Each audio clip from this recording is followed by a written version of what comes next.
Monsieur Farfelu.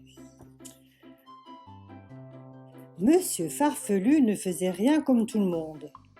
Absolument rien. Malgré tous ses efforts, il n'y arrivait pas. Regarde sa maison, par exemple.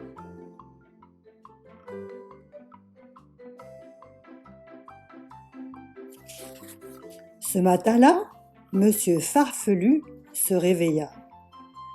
Il n'avait pas très bien dormi. Pas étonnant. Il fallait voir comme il avait fait son lit la veille. Il sauta de son lit et tomba 2 fois.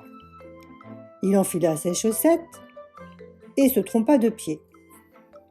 Il étala du dentifrice sur le manche de sa brosse et non sur les poils. Puis, il se brossa les dents. Aïe! Enfin, il descendit l'escalier. Boum, boum, boum, badaboum, boum, boum. Plutôt mauvais comme départ. En fait, c'était comme ça, tous les jours. Dans sa cuisine, Monsieur Farfelu versa du lait sur ses cornflakes, ou plutôt à côté.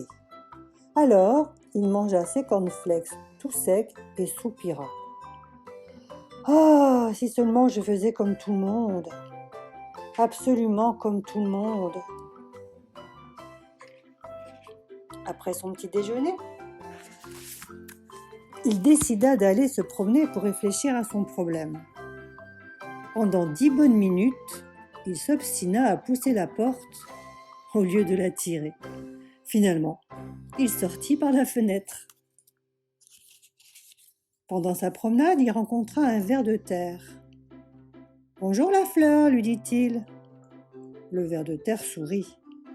Il connaissait bien Monsieur Farfelu. Il croisa le facteur qui lui cria joyeusement. « Bonjour, Monsieur Farfelu. »« Bonjour, Minet, » répondit Monsieur Farfelu. Il croisa ensuite Madame la voisine, qui habitait au bout de la rue. « Bonjour, Monsieur Farfelu, » lui dit-elle en souriant. « Bonjour, Toutou, » répondit Monsieur Farfelu. Puis il croisa un monsieur qu'il n'avait jamais vu. Un monsieur qui lui ressemblait, mais pas tout à fait. « Bonjour, monsieur, » lui dit ce monsieur. « Bonjour, tomate, » répondit Monsieur Farfelu. « Je m'appelle Monsieur Farfelu. »« Je l'aurais deviné, » répliqua le monsieur. « Eh bien, moi, je m'appelle Monsieur comme tout le monde. Mais dites-moi, pourquoi avez-vous l'air si malheureux ?»« Parce que je ne fais rien comme tout le monde, » répondit Monsieur Farfelu. « Il doit bien exister un remède à cela, » dit Monsieur comme tout le monde. « J'ai une idée. Suivez-moi. » Et les voilà partis. Monsieur comme tout le monde d'un côté, Monsieur Farfelu de l'autre. Monsieur comme tout le monde fit vite demi-tour pour attraper Monsieur Farfelu. « Par ici, » lui dit-il. Et ils allèrent ensemble chez Monsieur comme tout le monde. La maison de Monsieur comme tout le monde ressemblait à celle de Monsieur Farfelu, mais pas tout à fait. Monsieur comme tout le monde fit entrer Monsieur Farfelu dans un salon. « Je crois que vous n'avez pas le choix. Vous allez vivre avec moi pendant quelque temps. Peut-être finirez-vous par changer. Asseyez-vous et parlons de vos problèmes. » Monsieur Farfelu s'assit sur la cheminée. Monsieur Farfelu resta 1 mois chez Monsieur comme tout le monde. Pendant son séjour, il se transforma. Au bout d'1 semaine, il avait déjà l'air un peu moins farfelu. Au bout de 2 semaines, il avait l'air nettement moins farfelu. Et au bout d'1 mois, il avait le même air que tout le monde. Tu ne vois plus de différence entre lui et Monsieur comme tout le monde, n'est-ce pas ?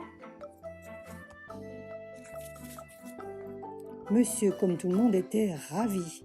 « Je vous l'avais dit, j'étais sûr que vous changeriez, » s'écria-t-il. « Maintenant, vous êtes comme tout le monde. absolument comme tout le monde. Monsieur Farfelu rougit. On ne lui avait jamais fait un aussi beau compliment. Alors, il rentra chez lui et il vécut heureux, comme tout le monde. Tu crois sans doute que l'histoire est finie? Eh bien, tu te trompes. Tu as vu que chez Monsieur comme tout le monde, Monsieur Farfelu est devenu de plus en plus comme tout le monde. Or, en même temps, Monsieur comme tout le monde, lui, est devenu de plus en plus farfelu. Oh là là, se dit Monsieur comme tout le monde, quand il se retrouva seul. Finalement, mon idée n'était peut-être pas très bonne. Et il alla se coucher. Dans sa baignoire.